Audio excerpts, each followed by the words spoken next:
বন্দে মাতরম। হায় হায় হায় হায় হায় হায় হায় হায়। এই 10,300 দেশের চাকরি ফিরিয়ে দিতে হবে।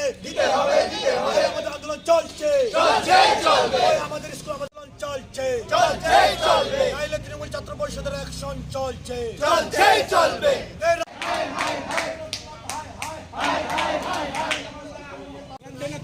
আমরা কারা, লড়ছে কারা, লড়বে কারা, এইদিকে এদিকে ছাত্র পরিষদ,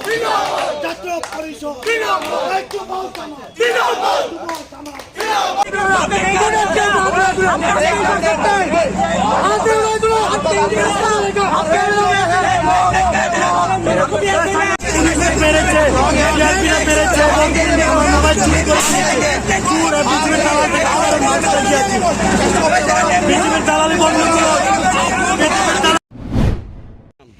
আমি শিবম সাহা, তৃণমূল ছাত্র পরিষদের প্রেসিডেন্ট।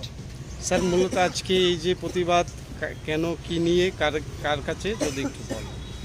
দেখুন, আমার সংবাদ মাধ্যমের বন্ধুরা আর এখানে উপস্থিত সকল কর্মীরা এবং ত্রিপুরার সমস্ত শান্তিপ্রিয়বাসীরা সবাই আমরা জানি 2004 সালে 86তম অ্যামেন্ডমেন্টের মাধ্যমে শিক্ষাকে ফ্রি, অর্থাৎ ফ্রি এডুকেশনকে ম্যান্ডেটরি করা হয়েছিল ক্লাস 1 থেকে 8 পর্যন্ত।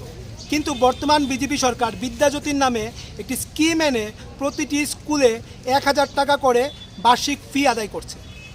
এর বিষয়ে আমরা যখন শিক্ষা অধিকর্তাকে জানাই যে বিভিন্ন স্কুলে শিক্ষার্থীরা পয়সা না দিতে পারায় স্কুলগুলি ত্যাগ করছে এবং বিভিন্ন জায়গায়, তুমি আজকে সাউথে বরপাতারি, তেলিয়ামুড়া, অমরপুর জেবি স্কুল, যে কোনো জায়গাতে তুমি দেখো শিক্ষার্থীরা দিনে দিনে মাসের পর মাস বিদ্যালয় ছেড়ে দিচ্ছে।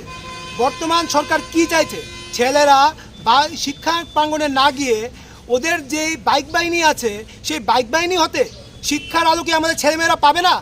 নাকি ছেলেদেরকে মূর্খ বানিয়ে রাখার ষড়যন্ত্র চলছে এই সরকারের কাছে? আমরা বিগত দিনেও তৃণমূল ছাত্র পরিষদ শিক্ষা অধিকর্তাদের বারবার হুঁশিয়ারি দিয়েছি এই স্কিমগুলি যেন ফেরত নেয় এবং অথবা এদের সুধার আনে। টাকা তো আদায় হচ্ছেই, কিন্তু স্কুলগুলির কন্ডিশন দিন দিন আরও খারাপ হয়ে যাচ্ছে। শিক্ষার নামে এই সরকার যে এক নৈরাজ্যকর পরিবেশ তৈরি করছে তার বিরুদ্ধে একটি বিক্ষোভ জানিয়ে আজকে এই শিক্ষামন্ত্রীর বাসভবন আমরা ঘেরাও করেছি।